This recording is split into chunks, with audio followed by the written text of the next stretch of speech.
Bismillahirrahmanirrahim. Assalamualaikum warahmatullahi wabarakatuh. Alhamdulillahi ala ihsani wa syukru lahu ala taufiqihi wa amtinani. Wa asyhadu an la ilaha illallah wahdahu la syarika lahu ta'ziman li sya'ni. Wa asyhadu anna Muhammadan abduhu wa rasuluhu da'ila ridwanih. Allahumma salli alaihi wa ala alihi wa ashabihi wa ikhwani. Para pemirsa yang dirahmati oleh Allah Subhanahu wa taala, pada kesempatan yang berbahagia ini kita akan menyampaikan kisah seorang hamba yang sangat mulia, yang sangat penyabar, yang merupakan teladan bagi setiap orang yang ditimpa dengan musibah. Dialah Nabi Ayyub alaihissalam, yang Allah Subhanahu wa taala memujinya dengan berkata, "Inna wajadnahu sabiran, ni'mal 'abdu innahu awwab." Sungguhnya kami dapati Ayyub adalah seorang yang penyabar.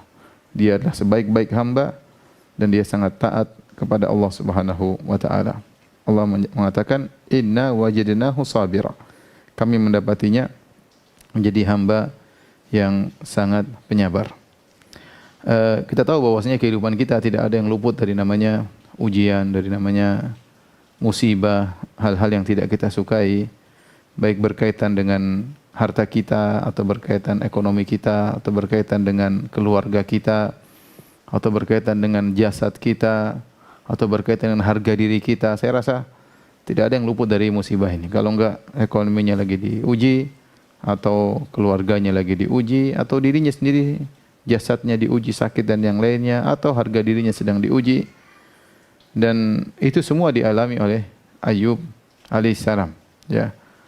Maka Allah menceritakan kisah Nabi Ayyub dan juga diceritakan oleh Nabi sallallahu alaihi wasallam agar kita bisa meneladani Nabi Ayyub dan orang-orang penyabar yang lainnya. Kata Allah Subhanahu wa taala, "Ulaika alladziina hadallahu fabihudahum muqtadih."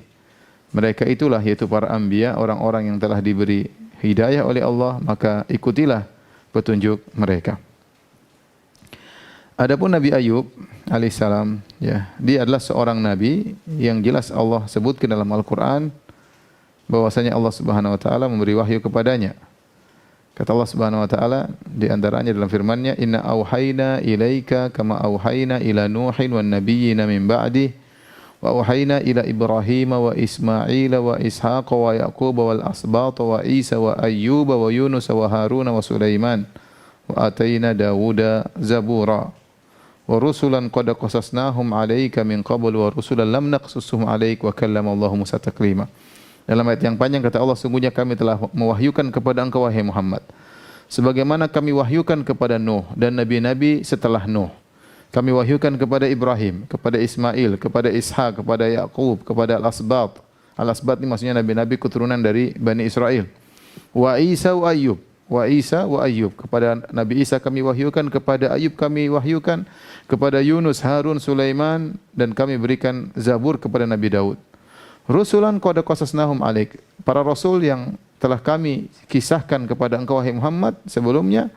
Wa rusulan lam naqsushum 'alaik. Dan ada rasul-rasul yang kami tidak kisahkan kepada engkau wahai Muhammad. Wa kallama Allahu Musa taklima. Dan Allah telah berbicara dengan Nabi Musa dengan sebenar-benar pembicaraan. Jadi di sini Allah sebutkan ada rasul-rasul yang Allah ceritakan, ada rasul-rasul yang tidak Allah ceritakan. Di antaranya yang Allah ceritakan adalah Nabi Ayyub alaihissalam. Ya, jadi jelas Nabi Ayyub adalah seorang nabi, bukan sekadar orang soleh, tapi nabi. Ya. Kemudian Nabi Ayyub ini hidup di masa mana? Ini ada khilaf yang kuat di kalangan para ulama, disebutkan khilafnya oleh Ibnu Hajar dalam Fathul Bari. Ya, tidak ada dalil yang tegas yang menyatakan Nabi Ayyub hidup di zaman mana. Tetapi yang jelas Nabi Ayyub adalah dari keturunan Nabi Ibrahim, ya, alaihissalam. Di antaranya firman Allah Subhanahu wa taala surat Al-An'am ayat 84, "Wa wahabna lahu Ishaq wa Yaqub." Kami menganugerahkan kepada Ibrahim, Ishak dan Yaqub. Kullan hadaina. Masing-masing telah kami beri hidayah. Wa Nuhan hadaina min qabl. Dan sebelum Nabi Ibrahim ada Nabi Nuh. Wa min dzurriyyatihi, dan dari keturunan Ibrahim, Dawud wa Sulaiman wa Ayyub wa Yusuf wa Musa wa Harun. Dari keturunan Nabi Ibrahim ada Nabi Daud, Nabi Sulaiman, Nabi Ayyub, Nabi Yusuf, Musa dan Harun. Wa kadzalika najzil muhsinin. Dan demikianlah kami beri balasan kepada orang-orang yang baik. Jadi Daud, Sulaiman, Ayyub, Yusuf, Musa, Harun semuanya keturunan Nabi Ibrahim alaihissalam. Sudah pernah kita jelaskan secara global bahwasanya Ibrahim ya alaihissalam memiliki dua anak. Yang pertama adalah Ismail. Ini tinggal di Mekah. Kemudian Ishak. Yang Ishak punya anak dua adalah Al-Isu. Isu sama Yakub. Dan Yakub punya anak ada 12 ya. Ya. Di antaranya Yusuf, Binyamin.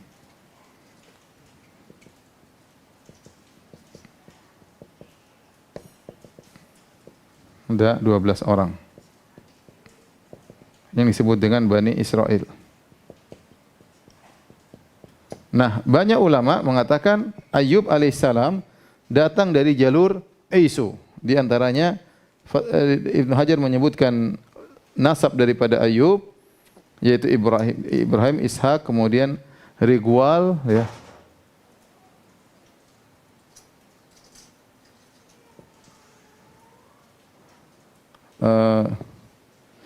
Sari baru Ayub ya.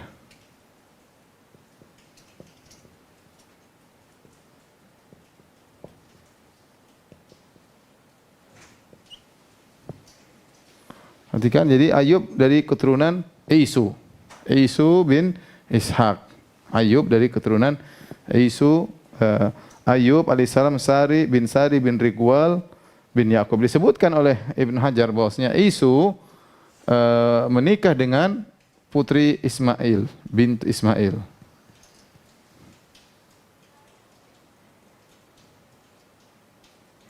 Jadi Nabi Ismail adalah omnya Isu. Demikian juga omnya Yakub. Nah, Isu menikah dengan sepupunya putri Ismail, lahirlah Rigual kemudian Sari, kemudian Ayub alaihissalam. Ini salah satu pendapat tentang nasab Nabi Ayub alaihissalam. Namun ini pendapat sebagian salaf. Namun dalil tegas dari Al-Quran ataupun dari hadis tentunya tidak ada ya, tidak ada.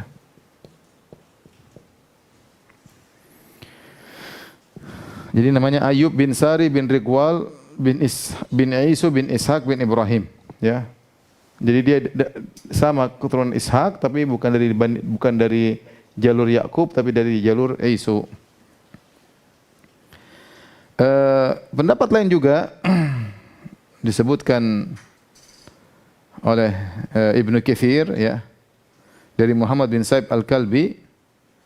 Dia mengatakan awwalu nabiyyin bu'itsa Idris. Yang pertama nabi adalah Idris, Nuh, kemudian Ibrahim, kemudian Ismail, kemudian Ishak, kemudian Yakub, kemudian Yusuf.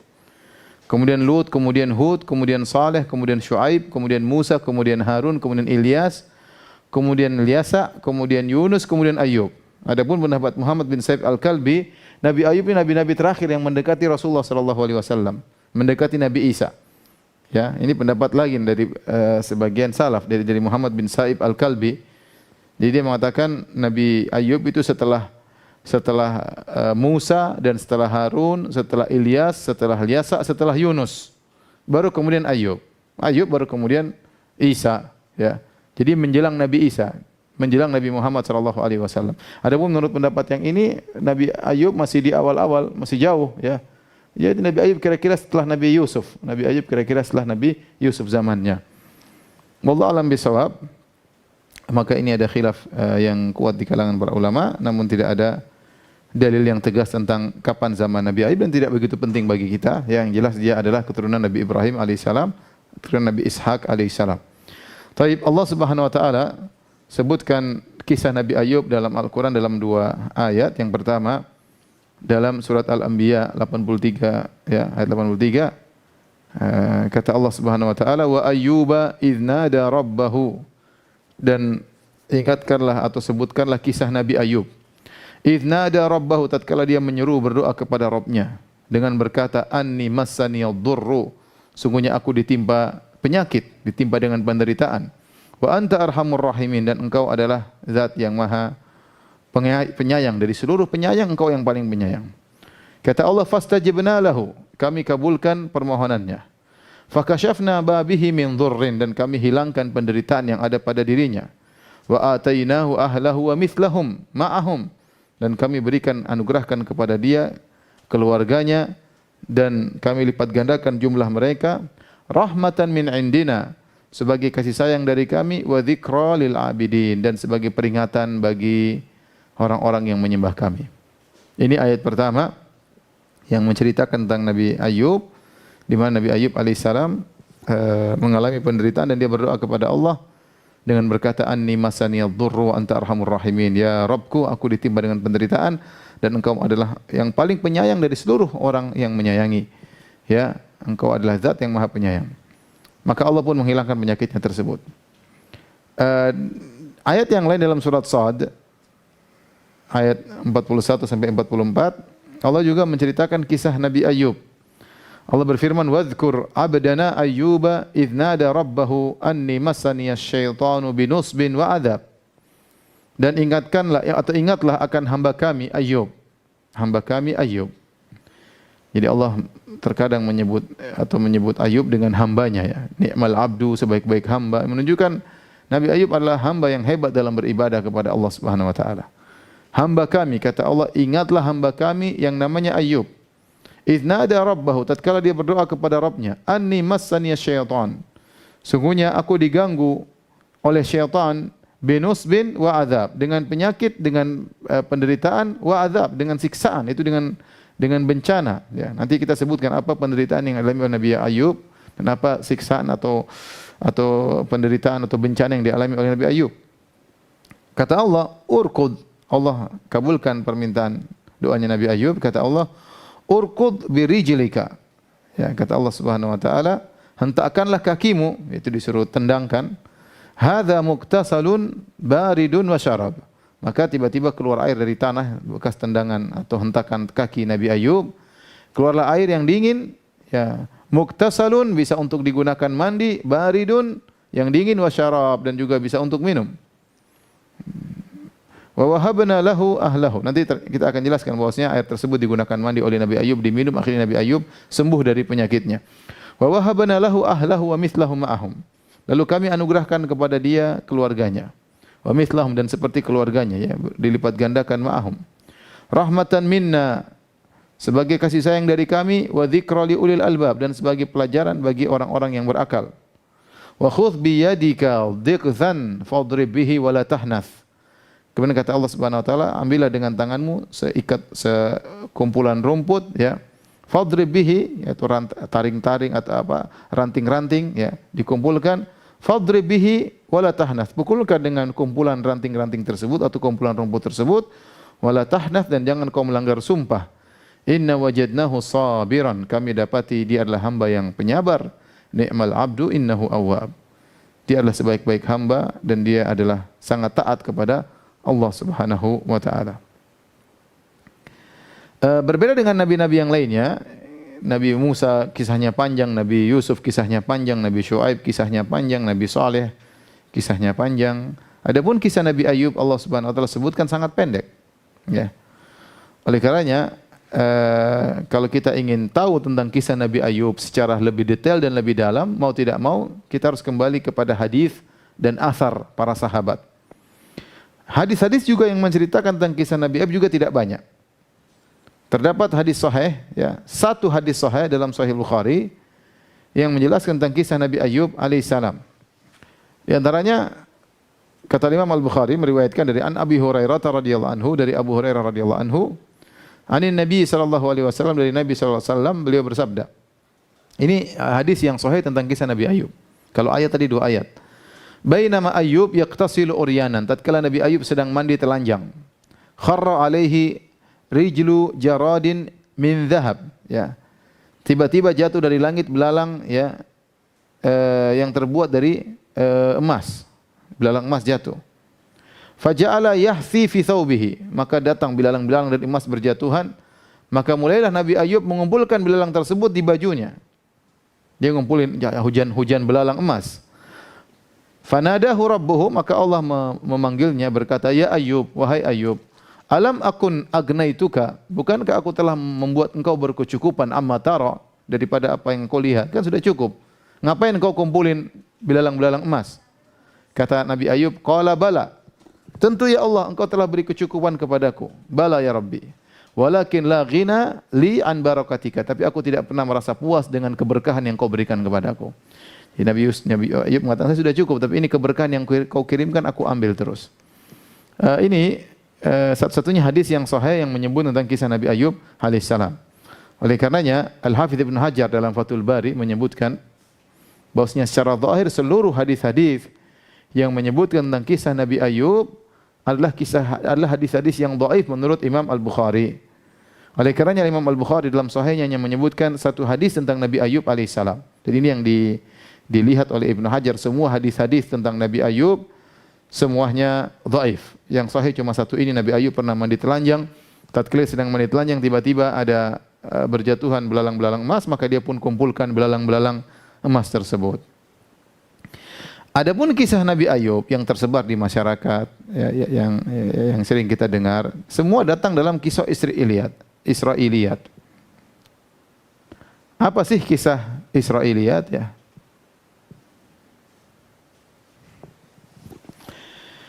Kisah Israiliyat maksudnya adalah kisah-kisah tentang Bani Israel. Tentang Bani Israel, ya. Nah, kisah Israel ini bisa datang dari dua jalur, ya. Datang Nabi yang bercerita. Nabi kadang bercerita tentang orang-orang terdahulu-dahulu, ada orang soleh di Bani Israel, tentang 3 orang dari Bani Israel. Nabi cerita, ada seorang wanita dari Bani Israel. Nabi SAW yang bercerita. Yang kedua, para salaf yang bercerita, para salaf. Dalam hal ini sahabat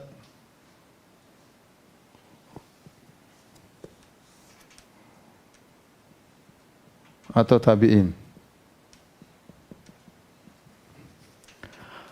Kalau Nabi yang bercerita, ya, maka dilihat hadisnya sahih atau sanadnya dhaif.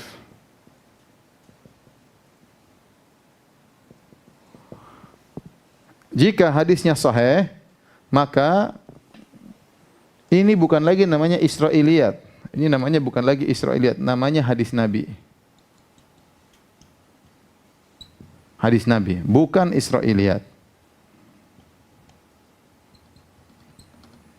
Kenapa? Karena yang cerita Nabi SAW, maka hukumnya adalah hadis Nabi. Hukumnya hadis Nabi SAW. Walaupun dhaif maka kita tidak terima. Hadis dhaif. Adapun para salaf atau para sahabat tabi'in, maka hukumnya sama. Kita lihat, bisa jadi ya, bisa jadi sanadnya sahih. Sanadnya dhaif.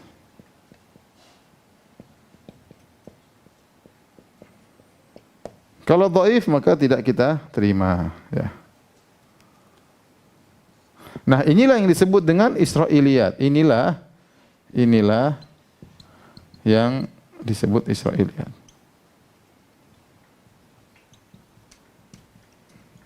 Nah, Israiliyat ini kalau sanadnya sahih, maka ada 3 kemungkinan. Yang pertama, sesuai dengan syariat Islam, maka boleh disampaikan.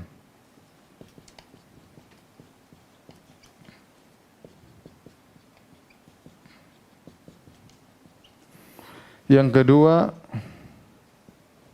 kontennya bertentangan dengan dalil-dalil sahih.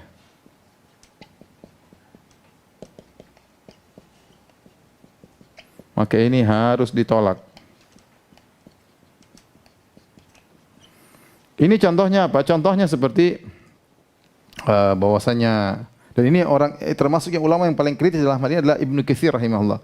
Ibnu Katsir dalam tafsirnya sering menyebutkan kisah-kisah Israiliyat, tetapi dia kritis ya. Contoh seperti kisah Auk bin Nuj atau Auk bin Nuj yang atau apa Auk bin siapalah namanya, yang kisah orang raksasa yang katanya tingginya sekitar 1,5 kilometer dan lainnya, kisah-kisah yang aneh, maka dibantah oleh Ibnu Katsir. Beliau mengatakan ini kisah enggak mungkin karena orang paling tertinggi Nabi Adam alaihissalam. Nabi Adam tingginya 60 hasta, enggak mungkin ada orang yang lebih tinggi daripada 60 hasta. Ini contoh bahwasanya ada kisah Israiliyat yang dibantah oleh para ulama karena bertentangan dengan hadis yang sahih. Rasulullah SAW mengatakan bahwasanya Adam diciptakan dengan tuluhu situna dzira'an, tingginya 60 hasta. Kemudian walam yazalil khalqu yanqusu ba'du hatal an. Setelah itu manusia semakin berkurang tingginya sampai sekarang. Maka ini harus ditolak. Yang model ketiga ya, kontennya ya tidak didukung oleh dalil yang lain, dalil syar'i, namun juga tidak bertentangan. Cerita misalnya suatu cerita, wallahu alam benar atau tidak, maka ini boleh diceritakan. Kata Nabi sallallahu alaihi wasallam, "Haditsu an Bani Israel wala haraj."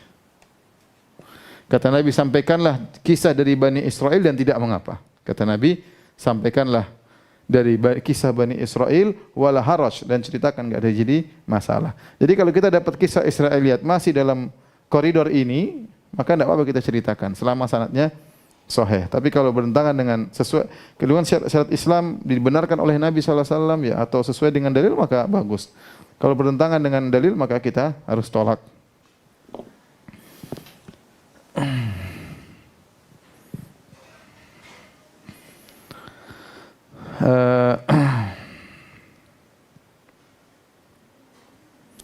Oleh karenanya masalah tentang Nabi Ayub, bagaimana kisah yang dialami oleh Nabi Ayub alaihissalam, maka tidak ada dalil yang sahih dari Nabi SAW kecuali tadi satu hadis yang sudah kita sampaikan.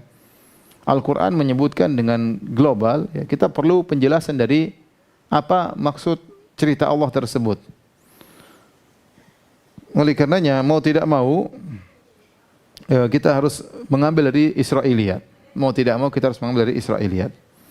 Oleh karenanya kalau kita membaca buku-buku tafsir tentang kisah Nabi Ayub dalam tafsir-tafsir Al-Quran, Ibnu Jarir, Ibnu Katsir dan yang lainnya, ya, maka mereka pasti menyampaikan kisah-kisah Nabi Ayub dari Israiliyat. Ya. Mereka pasti menyebutkan kisah-kisah dari Israiliyat tentang kisah Nabi Ayub alaihissalam.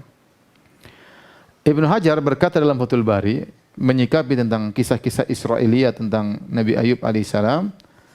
Beliau mengatakan wa asahhu ma warada fi qissatihi ma akhrajahu Ibnu Abi Hatim wa Ibnu Juraij wa sahahu Ibnu Hibban wal Hakim min tariq Nafi' bin Yazid an Uqail an Az-Zuhri an Anas. Dan kisah Israiliyat yang paling sahih, kata hadis tadi sudah. Sekarang kisah Israiliyat maksudnya sahabat atau tabi'in, ya.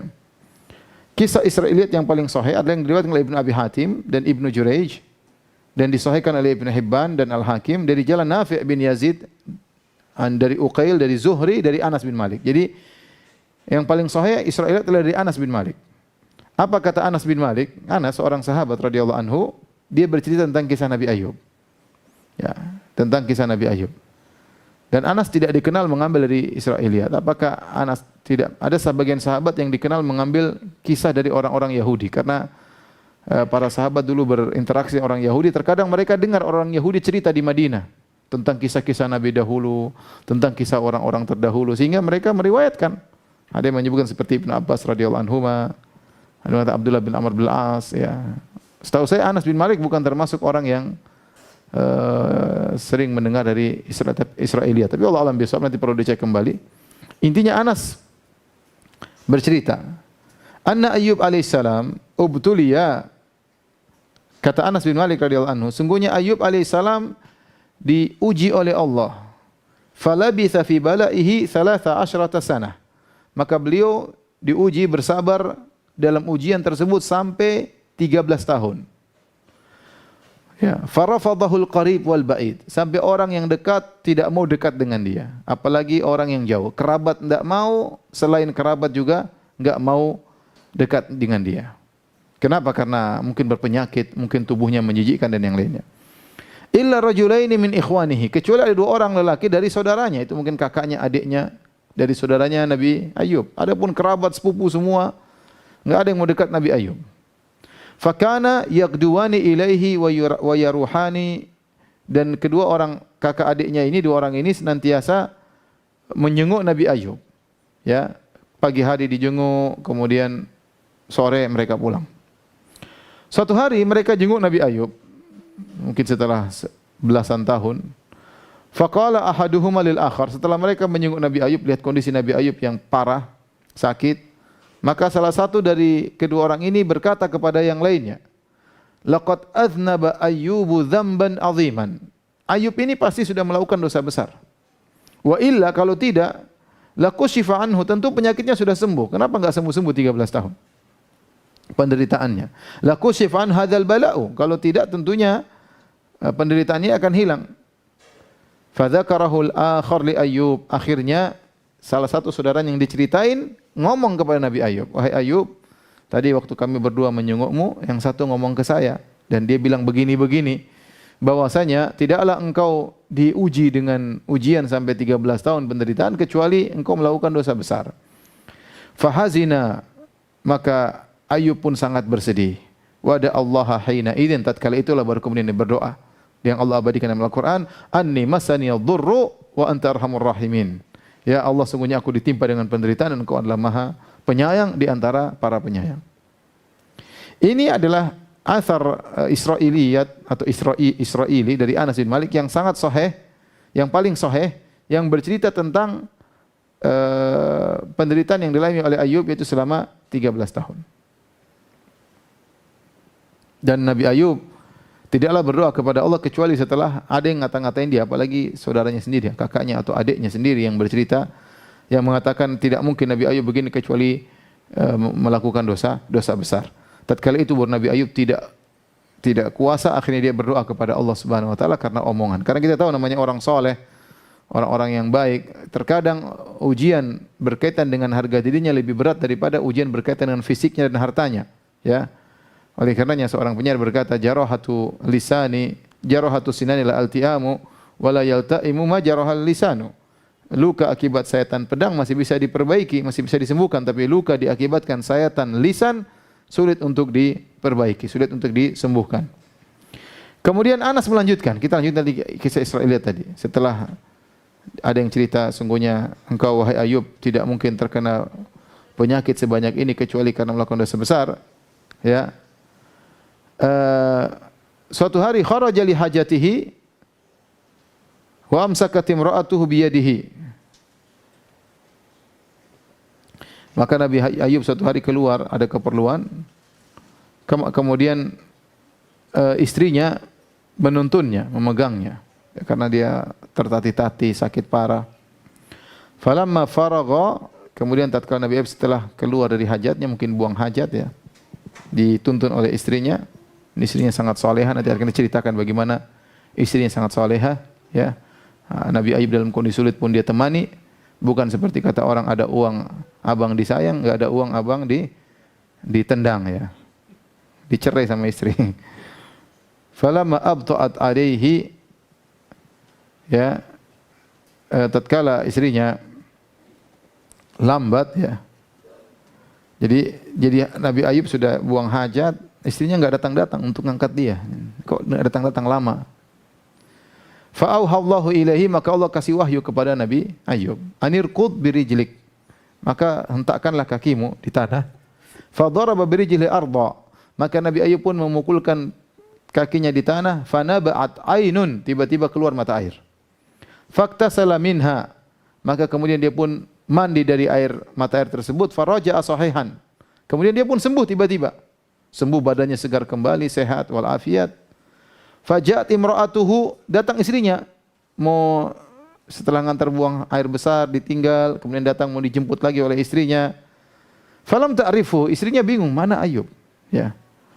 Karena Ayub sudah kembali segar, sehat.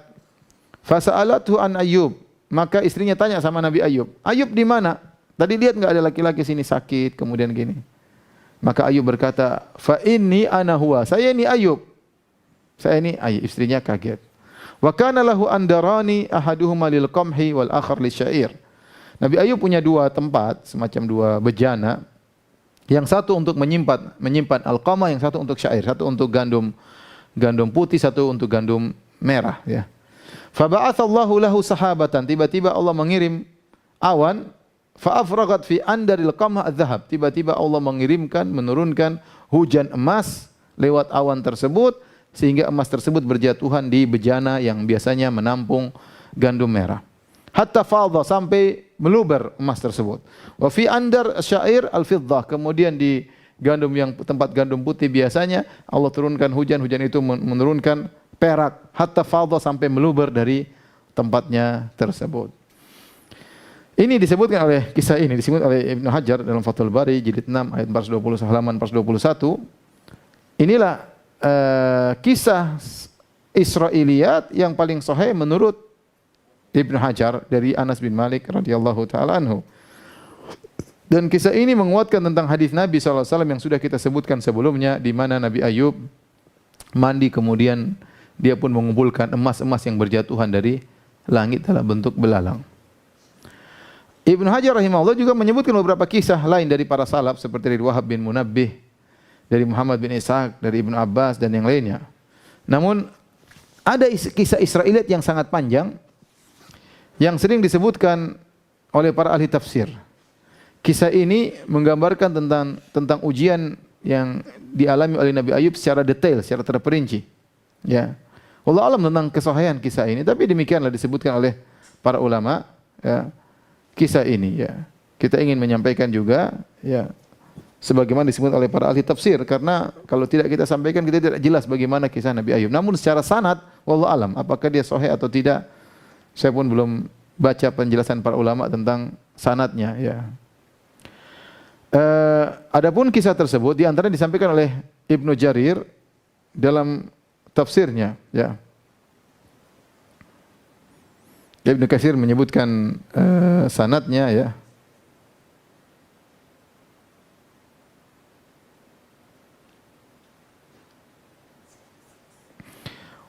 Beliau mengatakan haddatsana Al-Qasim anil Husain an Makhlad bin Husain an Hisham anil Hasan an Hajjaj an Mubarak anil Hasan. Ini semua perlu dicek, ya. Rawi-rawi ini bagaimana sahih atau tidak. Tapi intinya meriwayatkan dari Al-Hasan Al-Basri, seorang imam dari kalangan para tabi'in. Ya, Hasan Al-Basri ma'ruf. Dia bercerita tentang Nabi Ayub alaihissalam. Kita bacakan kisahnya, ya. Inna Ayub atahu Allahu malan wa awsa alaihi. Nabi Ayub alaihissalam diberikan harta oleh Allah dan Allah lapangkan hartanya. Walahu minan nisa wal baqar wal ghanam wal ibil. Dia punya istri, dia punya sapi, punya kambing, punya onta-onta. Wa inna aduwallah iblis qila lahu, dan ada yang berkata kepada iblis, hal taqdiru an taftina Ayub? Apa kau mampu menggoda Ayub? Qala rabbi in Ayub asbaha fi dunya min malin wa walidin wa la yastatu an la yashkuruka walakin sallitni ala malihi. Maka iblis berkata kepada Allah, wahai Allah, sungguhnya hambamu Ayub, dia diberikan dunia, harta, anak-anak, punya istri, ya, dan dia tidak mampu untuk tidak bersyukur kepadamu, selalu bersyukur kepada engkau. Walakin sallitni ala mali. Tapi ya Allah, izinkanlah aku, kata iblis minta izin sama Allah. Ya Allah, izinkanlah aku untuk menggodanya, menguji dari sisi hartanya, wa waladi, dan juga anak-anaknya. Wa satara kaifa yuti'uni wa ya'sik, dan kau akan lihat ya Allah, Ayub akan taat kepadaku dan bermaksiat kepada engkau ya Allah. Maka Allah pun mengizinkan iblis untuk menggoda Ayub dari sisi harta dan anak-anaknya. Maka setan pun datang kepada hewan-hewan ternak Nabi Ayub berupa kambing. Kemudian setan pun membakar kambing-kambing tersebut. Kambing-kambing tersebut terbakar, tewas semuanya. Kemudian dia pun datang kepada Ayub dan Ayub sedang salat. Ya. Dan setan menjelma menjadi seorang penggembala kambing. Ya, dan dia berkata, "Wahai Ayub, tusalli li rabbik ma tarakallahu laka min masyiatika syai'an minal ghanam illa ahraqaha bin niran." Maka Nabi Ayub sedang salat, tiba-tiba penggembala kambing yang adalah iblis yang menjelma jadi penggembala kambing, dia berkata, "Wahai Ayub, kau sedang salat. Salat untuk Tuhanmu sementara Tuhanmu tidak membiarkan satu kambing pun selamat. Semua kambingmu dibakar oleh Tuhanmu." Ya. "Aku tadi di ujung sana dan aku datang untuk mengabarkan kepada engkau." Maka Ayub berkata, "Ya Allah, Allahumma anta ataita wa anta akhadta." Ya Allah, engkau yang telah memberikan aku kambing-kambing dan engkau mengambilnya. Maka selama engkau masih menyisakan jiwaku, aku memuji engkau ya Allah atas indahnya ujian yang kau berikan kepadaku. Akhirnya ternyata setan tidak berhasil menggoda Ayub tatkala kambing-kambingnya dibakar. Kemudian setan iblis menggoda lagi, dia mendatangi sapi-sapi Nabi Ayub yang dimiliki Nabi sangat banyak, kemudian dibakar seluruhnya. Kemudian dia mendatangi Ayub dan Nabi Ayub sedang salat dan dia goda dan Nabi Ayub menjawab juga sama. "Ya Allah, engkau yang telah memberikan aku sapi dan engkau yang mengambilnya. Silakan, selama kau masih menyisakan jiwaku, yaitu aku masih bisa beribadah, maka lakukanlah yang kau kehendaki." Kemudian setan tidak berhasil. Setan datang lagi ke onta-onta Nabi Ayub. Semua onta-onta Nabi Ayub dibakar oleh setan, mati semuanya. Ya.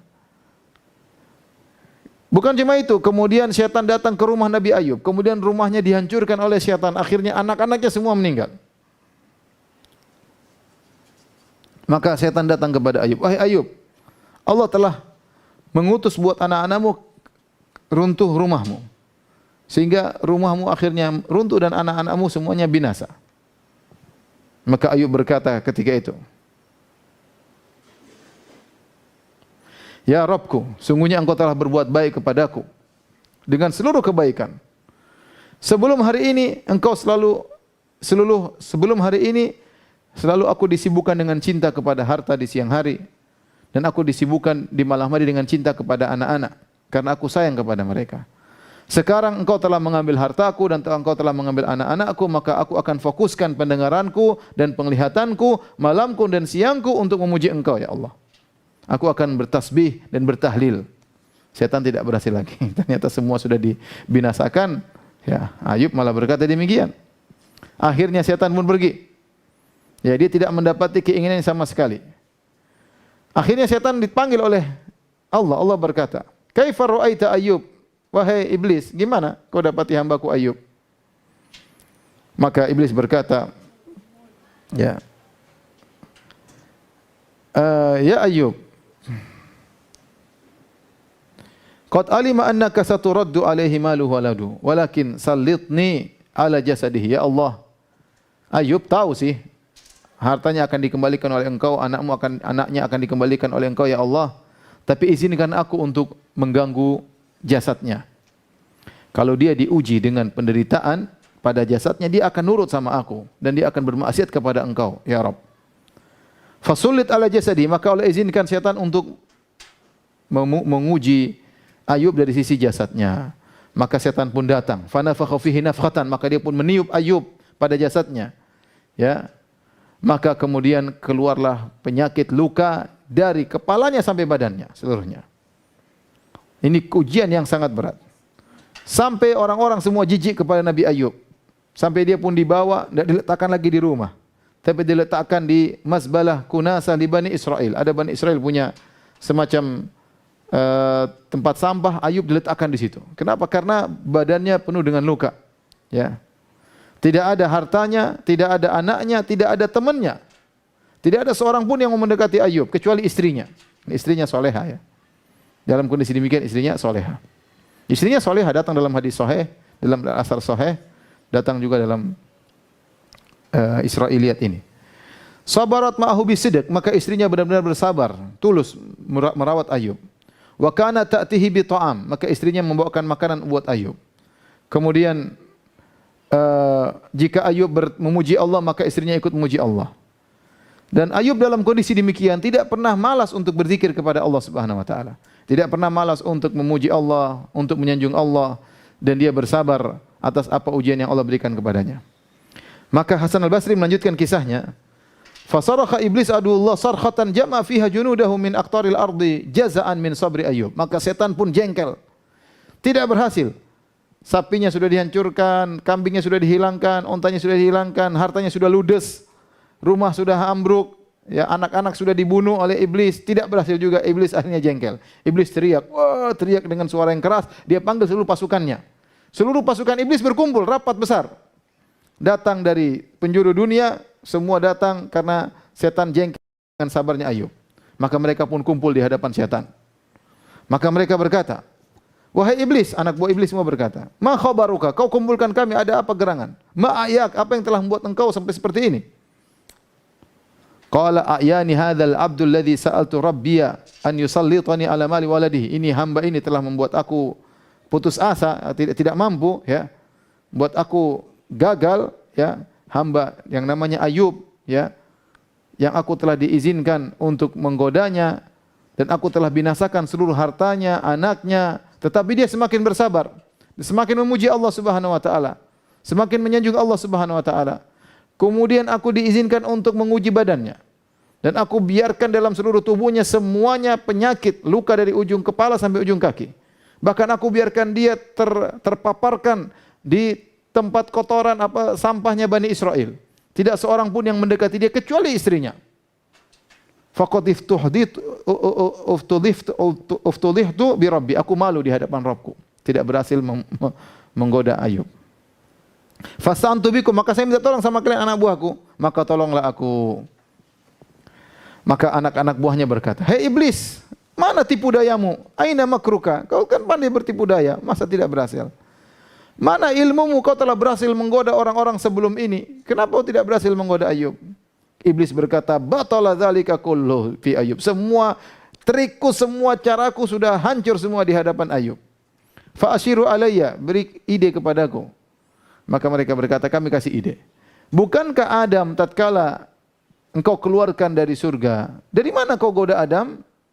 Kata iblis, dari istrinya. Kata setan-setan kecil, kalau gitu ikut.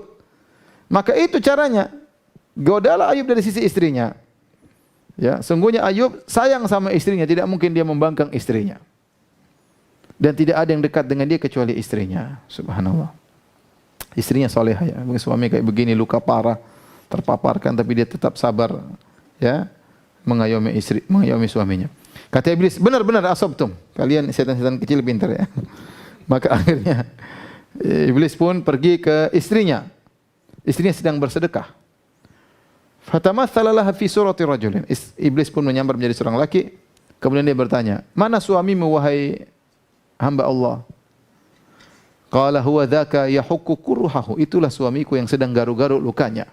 Wa yataraddadu dawabu fi jasadi, dan ulat-ulat berjalan di badannya. Falamma sami'atu an takuna kalimat jaza. Tatkala iblis mendengar istrinya cerita seperti itu, iblis ingin istrinya mengeluh. Maka fawaqa'a fi sadriha fawaswasa ilaihi, maka iblis pun masuk ke dalam dada sang wanita, kemudian diwaswas, dibisik-bisikin. Fadzakkaraha ma kanat fi minan na'am. Maka iblis tadi sudah menjelma laki-laki, kemudian iblis masuk ke dalam dadanya bisik-bisikin. Maka dibuatlah ingat masa lalu yang indah. Istrinya dibuat ingat tentang kenikmatan-kenikmatan. Wal mal, dulu punya harta yang banyak. Kemudian punya hewan-hewan ternak yang banyak. Kemudian istrinya diingatkan dulu Ayyub ganteng banget. Bagaimana masa muda Ayyub sebelum terkena penyakit ini. Ya, kemudian diingatkan tentang sekarang, lihat bagaimana kondisi Ayyub dalam kondisi penderitaan, luka sekujur tubuhnya, garuk-garuk, penuh dengan ulat di badannya. Ya. Maka istrinya tidak sabar, maka sarahat, maka dia pun berteriak. Maka tatkala dia istrinya berteriak, maka iblis tahu bahwasanya, ya, istri Ayyub sudah mengeluh. Maka ataha bi sakhlatin, maka kemudian iblis pun membawakan kambing kepada istrinya. Kemudian dia berkata, hendaknya kambing ini, ya, disembelih, ya, untuk Ayyub. Sembelih untukku bagi Ayyub, maka dia akan sembuh. Kemudian istrinya pun datang bawa kambing tersebut. Dia datang kepada Ayyub, dia berkata, wahai Ayyub, Sampai kapan yu'adzibuka rabbuka? Sampai kapan Tuhanmu terus menyiksamu seperti ini? Ala yarhamuka? Kenapa Tuhanmu tidak sayang kepadamu? Ainal masya? Lihat bagaimana mana semua hewan-hewan ternak kita sudah hilang semuanya. Ainal mal? Mana harta semuanya sudah hilang. Ainal walad? Anak-anak kita juga sudah hilang semua. Ainal sadiq? Mana teman? Enggak ada sama sekali. Ainal launukal hasan? Mana tubuhmu, kulitmu yang indah? Semuanya sudah berubah.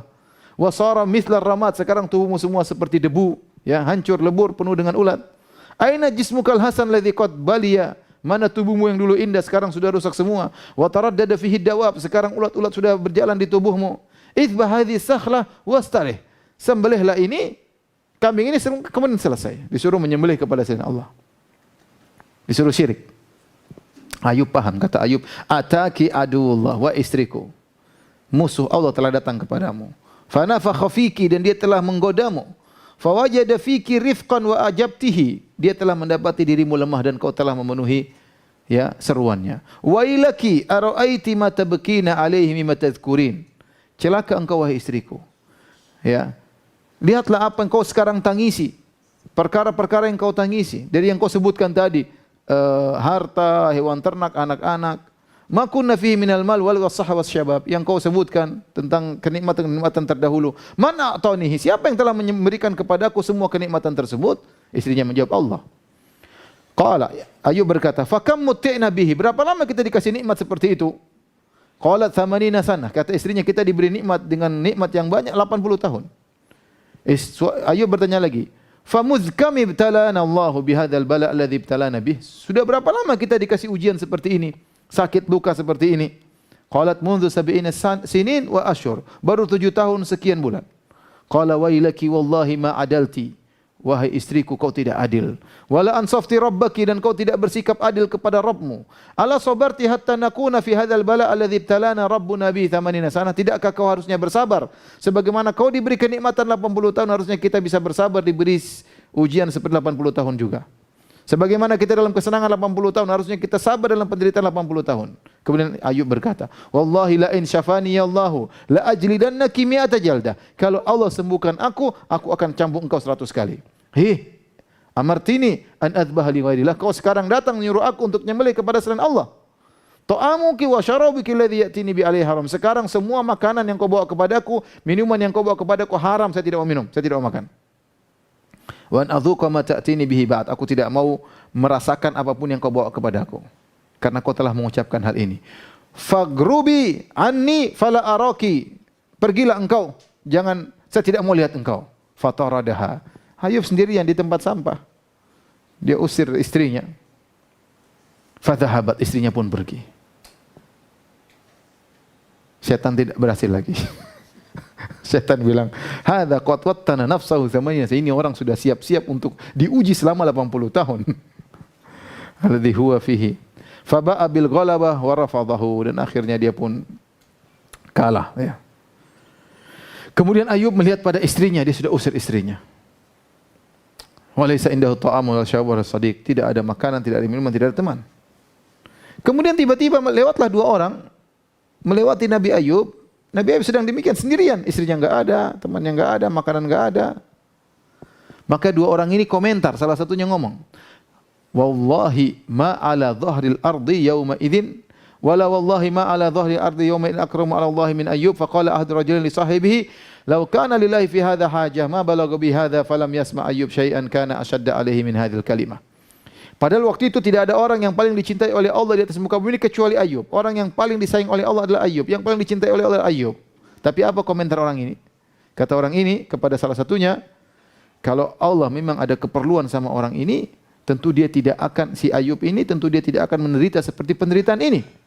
Ini cercaan bagi Ayub. Dan Ayub tidak pernah mendengar sesuatu yang lebih berat daripada cemoohan ini. Dia dianggap enggak beres, dia anggap Allah tidak sayang sama dia, dianggap Allah tidak pedulikan dia. Buktinya dibiarkan seperti ini. Maka tatkala itulah baru kemudian Ayub berdoa kepada Allah Subhanahu wa taala, ya. Maka dia pun berdoa, Rabbi anni masaniyadh-dhurru. Ya Rabbku, sungguhnya aku ditimpa dengan penderitaan. Wa anta arhamur rahimin, dan engkau adalah Maha Penyayang dan Maha Pengasih. Maka kemudian dikatakan kepada Ayub, irfa' ra'saka faqad ustujiba laka. Angkat kepalamu Ayub, sungguhnya doamu telah dikabulkan. Kata Allah, urqud birijlika hadza mughtasalun baridun wa syarab. Hentakkanlah kakimu di tanah, maka akan keluar air. Kau mandi dengan air tersebut dan minumlah dari air tersebut. Faraqadha birijlihi fanaba'at ainun. Maka dia pun menendangkan kakinya di tanah, maka keluarlah mata air. Faktasala minha, kemudian dia pun mandi dari mata air tersebut. Falam yabqa alaihi min da'ihi syai'un dhahirun illa saqat. Semua penyakit yang ada di badannya semua hilang. Ya. Semua penderitaan semuanya hilang. Kemudian masa mudanya kembali lagi, ketampanannya kembali lagi. Bahkan lebih tampan daripada sebelumnya, lebih baik daripada sebelumnya, ya. Kemudian dia pukulkan lagi kakinya kedua kali, maka keluarlah air lagi, kemudian digunakan untuk minum. Maka tidak ada suatu penyakit dalam dirinya pun karena kena air tersebut kecuali keluar semuanya. Maka dia pun dalam kondisi sehat, ya. Maka dia pun diberikan oleh Allah baju yang indah. Maka dia pun melihat ke kanan ke kiri. Nabi Ayub sembuh tiba-tiba, ganteng tiba-tiba. Lebih ganteng daripada sebelumnya, sehat tiba-tiba, tiba-tiba pakai pakaian yang indah dari Allah Subhanahu wa taala. Faja'ala yaltafitu wa la yara syai'an. Dia pun lihat kanan kiri tidak ada yang lihat sesuatu pun. Ya. Maka lahu min ahlin wa malin illa waqad ad'afahu Allahu lahu. Tiba-tiba ya, dia tidak melihat semua yang pernah dulu dia miliki berupa harta, ya, berupa binatang ternak. Ya, semuanya Allah hadirkan kembali. Bahkan Allah lipat gandakan kembali. Ya. Kemudian bahkan dari berterbangan di situ ada jarat, yaitu belalang-belalang dari emas, maka Nabi Ayub pun memeluk belalang-belalang tersebut, ya. Sebagaimana datang dalam hadis yang sahih, ya. Kemudian fa kharaja hatta jalasa ala makanin musyrif. Kemudian Nabi Ayub pun keluar dari tempat kotor tersebut, ya, tempat tadi, kemudian dia pergi ke suatu tempat yang agak tinggi. Datanglah istrinya. Istrinya rupanya kasihan, sudah diusir datang lagi, ya, kasihan. Maka dia berkata kepada Ayub, apakah kau lihat tadi ada orang di sini, ya, yang mengusirku tadi? Siapa yang kasih dia makan? Istrinya kasihan, ini ditinggal, siapa yang kasih makan? Ya. Ada yamut ju'an am yadhi'u fatakulu siba. Saya enggak tahu tadi orang ini apakah saya tinggalkan dia akhirnya mati karena kelaparan atau sudah dimakan sama binatang buas.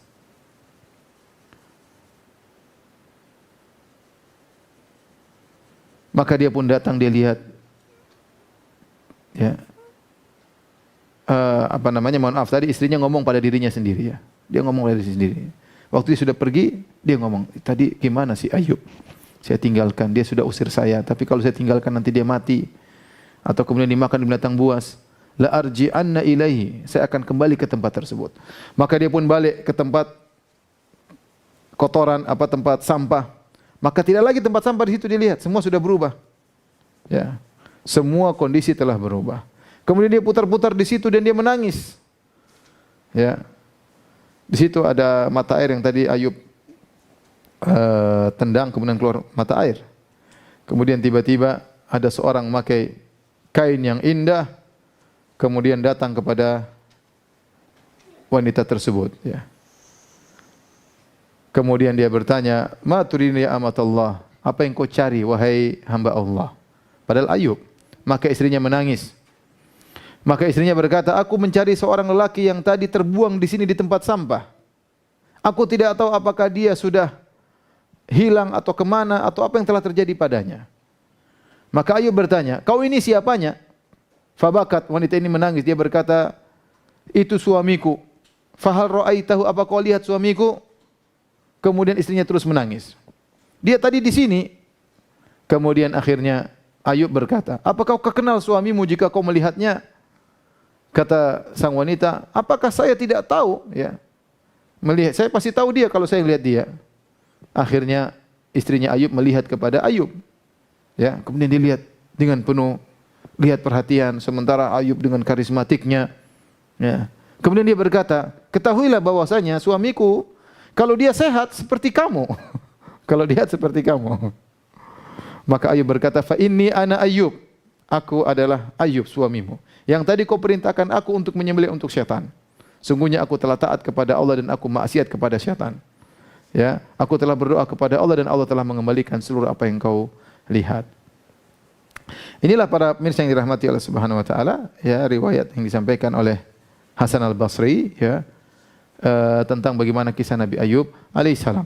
Dalam sebagian riwayat juga disebutkan, ya, bahwasanya istrinya bersabar, tiap hari berikan makanan untuk Ayub bertahun-tahun sampai 7 tahun.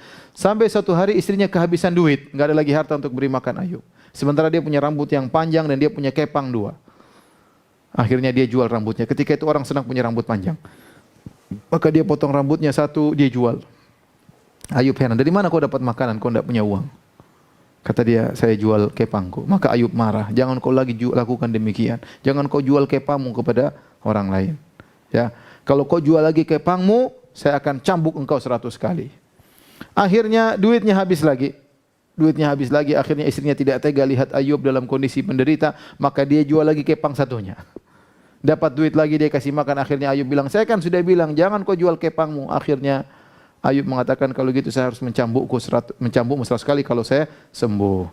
Itulah tatkala Nabi Ayub sembuh, maka Allah mengatakan, wa khudh biyadika dhiksan fadrib bihi wala tahnath. Ketika Nabi Ayub sembuh, Nabi Ayub harus mencambuk istrinya 100 kali. Dengan apa? Dengan diambillah semacam lidi atau semacam ranting-ranting, ya, dikumpulkan, kemudian dipukulkan sekali, ya, agar Nabi Ayub tidak melanggar sumpah. Maka selesai sumpah yang dia ucapkan tentang istrinya. Inilah para pemirsa yang dirahmati oleh Allah Subhanahu wa taala tentang kisah Nabi Ayub, ya, yang datang dalam Al-Qur'an maupun hadis dan beberapa asar Israiliyat. Namun saya katakan tadi kisahnya yang sering kita dengar itu kebanyakan datang dalam Israiliyat. Wallahu alam akan kesahihannya. Tapi kalau kita boleh ambil faedah dari kisah Nabi Ayub, ya. Pertama, Nabi Ayub alaihissalam diuji dengan waktu yang panjang dan dia tidak pernah mengeluh sama sekali, ya. Bayangkan diuji dengan tadinya dia punya keluarga, punya anak-anak yang banyak. Lalu Allah ambil seluruh hartanya, Allah ambil anak-anaknya, semuanya diwafatkan oleh Allah, hartanya dihabiskan oleh Allah Subhanahu wa taala. Bukan cuma diuji dari harta, tubuhnya pun diuji dengan banyak penyakit. Kemudian penyakitnya pun bertahan lama, bukan sehari, 2 hari, bukan sebulan, 2 bulan, penyakitnya 7 tahun, bahkan dalam riwayat Anas tadi 13 tahun. Maka semua orang meninggalkan dia. Kalau orang sakit, akan datang orang menjenguknya. Sakit biasa, seorang datang kepadanya. Sehari, 2 kali, hari pertama, hari ketiga. Namun sudah sebulan, sudah mulai jarang orang menjenguknya. Itu demikian kondisi masyarakat. Ya.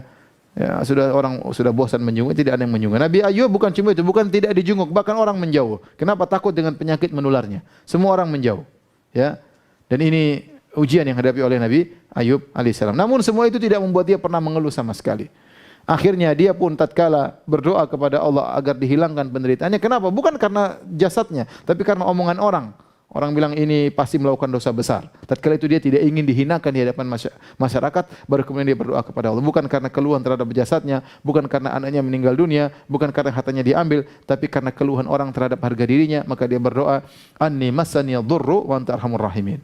Aku mengalami penderitaan, ya Allah, dan Engkau Maha Pengasih lagi Maha Penyayang. Yaitu seakan-akan Nabi Ayub berkata, di antara konsekuensi kasih sayang-Mu, ya Allah, sembuhkanlah diriku.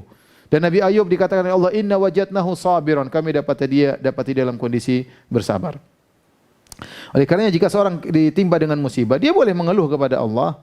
Ya, bukan mengatakan, ya Allah kenapa kau timpakan kepada aku. Tidak, tapi dia mengeluhkan kondisi dia, menunjukkan kerendahan dia, kemudian mengakui keagungan Allah agar disembuhkan. Ini boleh. Ya, adapun berdoa, ya Allah kenapa kau timpakan aku musibah, ini enggak boleh. Tapi kalau ya Allah aku sakit, aku menderita, semua orang menjauhiku, ini boleh. Dilakukan oleh Nabi Ayub, dilakukan oleh Nabi Yakub, dilakukan oleh Nabi Muhammad sallallahu alaihi wasallam, menceritakan tentang penderitaan yang dia alami kepada Allah, bukan mengeluh. Itu tidak jadi masalah. Ya. Adapun mengeluh tidak boleh. Tidak seperti banyak orang yang mengeluhkan penderitaannya kepada manusia lain. Kita sebaiknya jangan demikian. Kita sembunyikan penderitaan kita, keluhan kita keluhkan kepada Rabbul Alamin. Orang kalau kita cerita penderitaan kita, dia paling bilang apa? Sabar, ya. Sabar, ya. Kemudian dia tidak bantu, ya. Sebagian bantu pun terbatas, ya. Kita serahkan kepada Allah. Allah akan bantu kita dengan caranya Allah Subhanahu wa taala. Apakah melalui orang-orang baik atau apa saja, serahkan kepada Allah Subhanahu wa taala. Di antara faedah yang bisa kita ambil agar kita bisa bersabar, ingat kenikmatan yang Allah pernah berikan kepada kita. Kita diuji mungkin tidak lama, sementara nikmat yang sudah kita rasakan sudah sekian lama, ya. Bayangkan tadi dalam Israiliyat tadi Nabi Ayub berkata kepada istrinya, "Kau sudah dikasih nikmat berapa? 80 tahun. Kita sekarang baru 7 tahun." Ya. Dan ini sangat penting ya. Oleh karenanya kebanyakan orang ya, kata Allah Subhanahu wa taala, innal insani rabbih lakanud. Manusia itu suka berkeluh kesah. Kenapa? Kata Hasan Al-Basri, yansan ni'am wa yadhkurul masaib. Suka ingat-ingat musibah dan nikmat-nikmat lupa. Kalau dikasih musibah itu yang diingat-ingat. Dia lupa kalau selama ini dikasih kenikmatan, selama ini dikasih kesehatan, selama ini dikasih harta yang berlimpah ruah.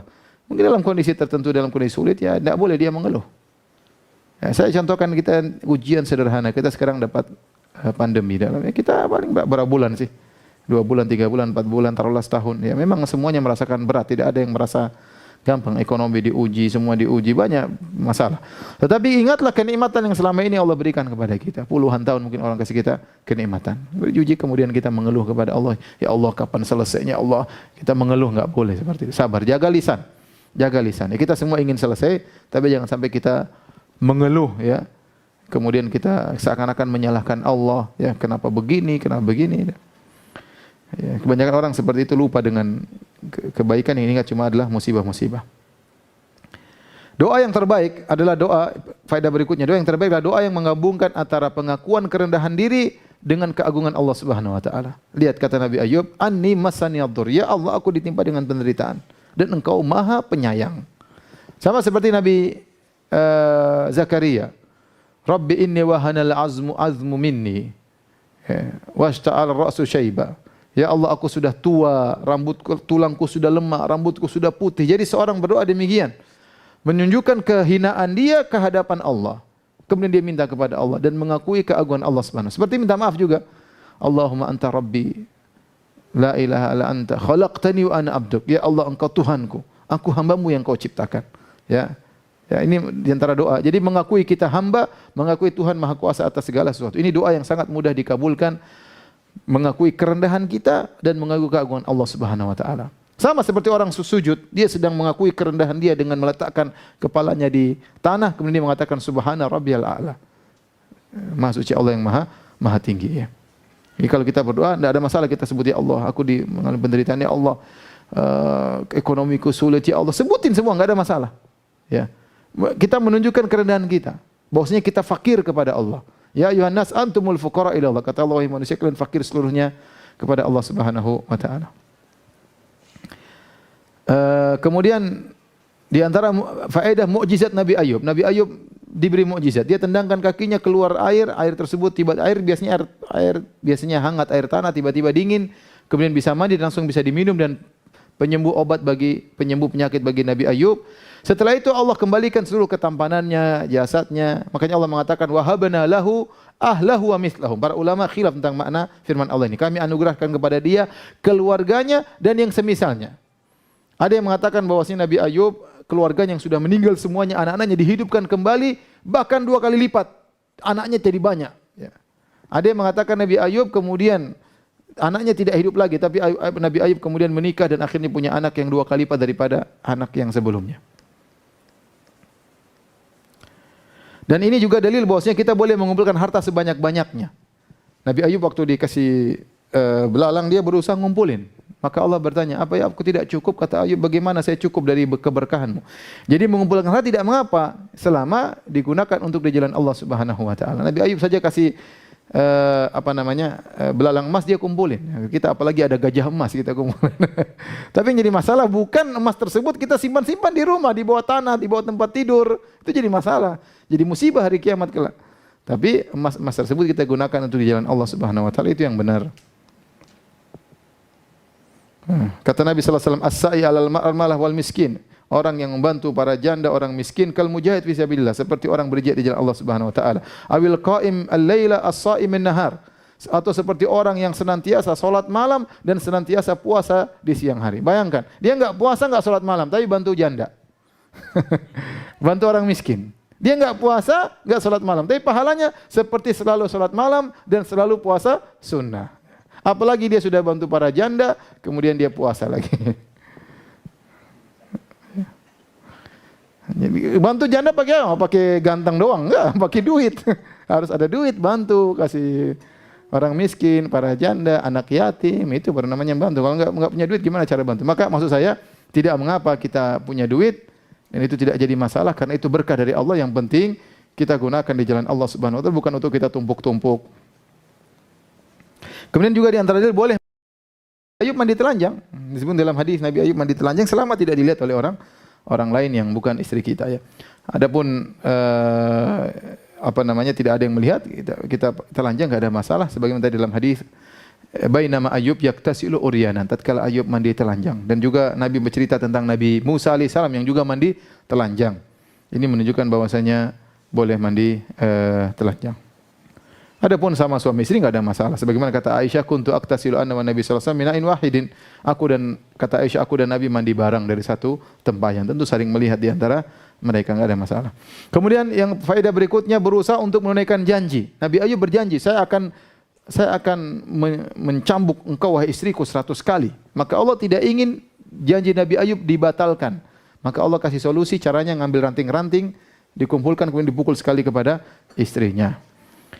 Kemudian di antara faedah dari kisah ini bagaimana setianya istrinya Nabi Ayub alaihissalam. Ini istri yang solehah, istri yang bisa kita lihat solehah tatkala dalam kondisi susah.